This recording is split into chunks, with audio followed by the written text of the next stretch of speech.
Welcome home, sir. I am Barnabas Basil Faulty. By order of the Duchess, I shall serve you as Majordomo of Corvo Bianco.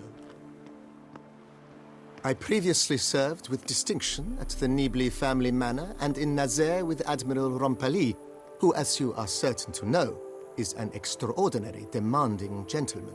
Whoa, Barnabas Basil. One thing you ought to know. I'm not your typical landed gentleman. Truth be told, this is the first real property I've ever owned. Oh, in that case, you must leave it all to me. I shall organize, see to everything, and whip the house into order. I dare say this place will soon be the most prosperous vineyard around. Great. Can already see I'm in good hands.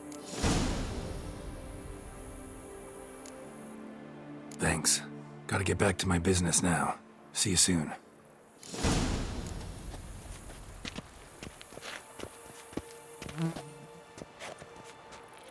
Follow me, please.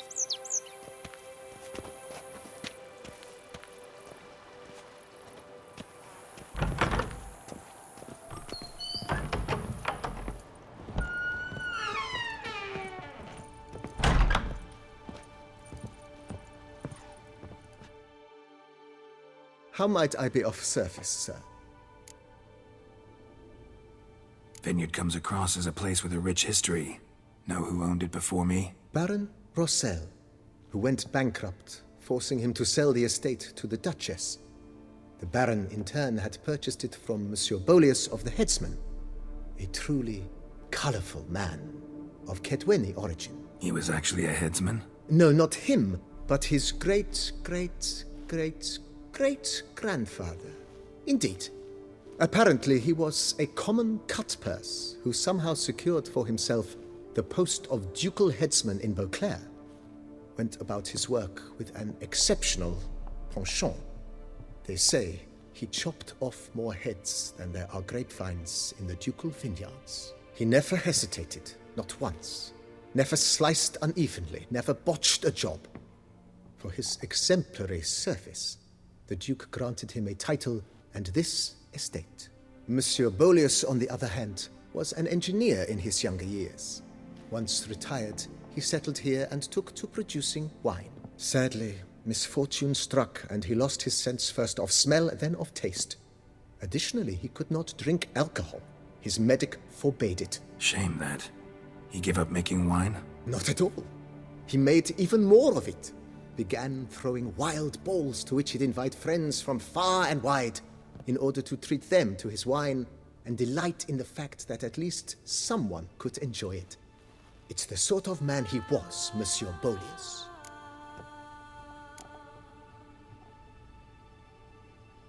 Mind giving me a little tour de Corvo Bianco? Not in the least.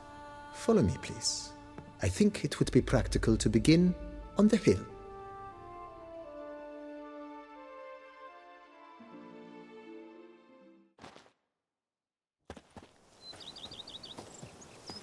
Behold, sir, your estate in all its splendor. Pretty vast. Indeed. And now, sir, allow me to show you a handful of interesting details. Follow me, please.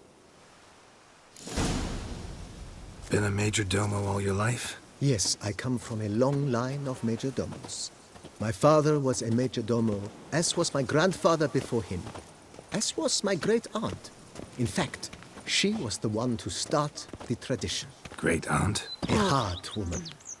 It is said that already as a child, she knew where she was going and went there. When she arrived in Beauclair, she signed on as a chambermaid at one of the vineyards, then slowly worked her way up to majordomo. She dragged the rest of the family up the same path.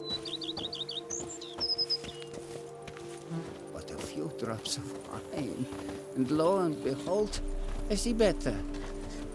The servants' quarters. I occupy the green home. With the Duchess's permission, I have hired a full staff. Their salaries to be paid from the ducal treasury. Nice of her. Not the most sightly part of the estate, I admit. But I think it's worthwhile for you as master of the domain to know where the help stays.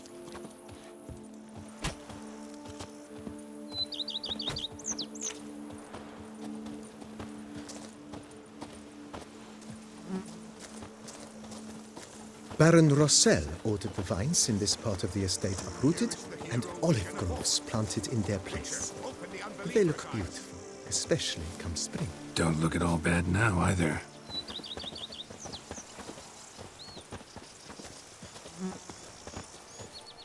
Cheap shenanigans. I can't see a thing through these cataracts. Down below lies your vineyard, where we grow a strain of Carfanere, one of the world's oldest. Aged in oak barrels, it provides for an exquisite wine with distinct blackberry, wild cherry, plum, and cinnamon notes. Marvelous. Have to try it one of these days.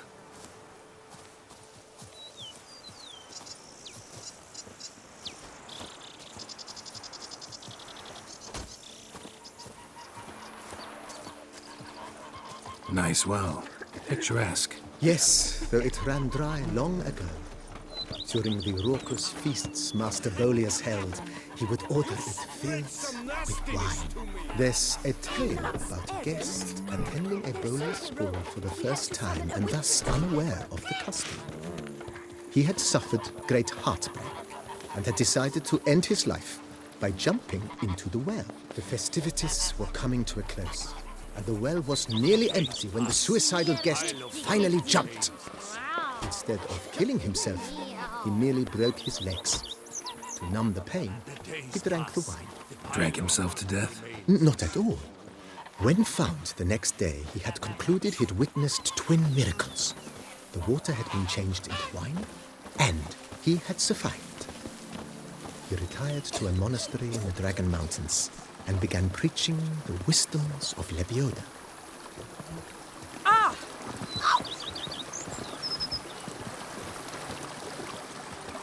Those coronata folk are worse than the clap, cholera, plague, and leprosy combined. Monsieur Bolius' wife Nina kept a garden here. A supremely lovely place it was. Bit neglected now. I agree. Yet nothing stands in the way of restoring it to its former glory, and once again planting it with herbs and other vegetation.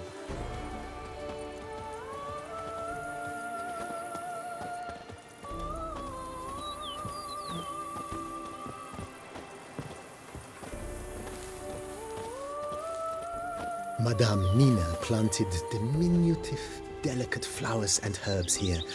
One might say their aroma still hangs in the air. You're quite the romantic, Barnabas Basil.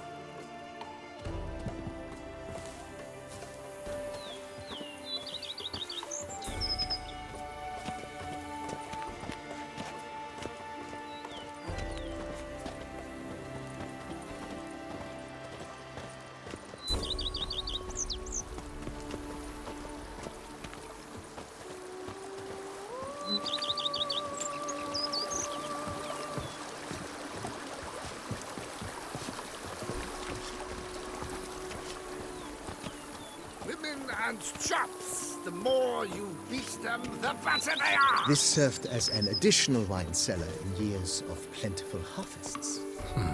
Bit of work and it'll make a fine stable for Roach.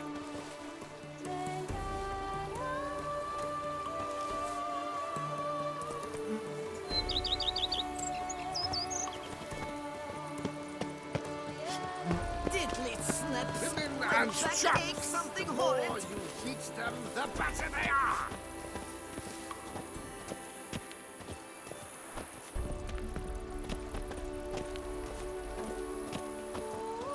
The cellars, voila. During Monsieur Bolis's time, wine was kept here, but Baron Rossel used it to store olive oil as well. I took the liberty of cleaning up the mess, which... I made while fighting the Bruxa. Thanks, Barnabas Basil. Appreciate it.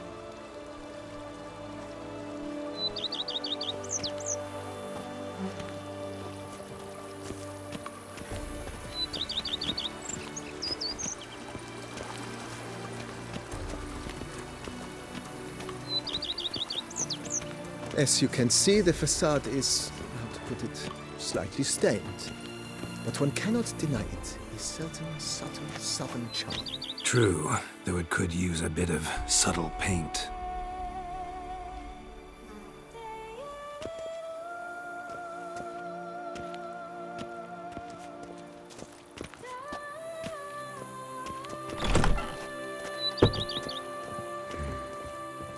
And welcome inside.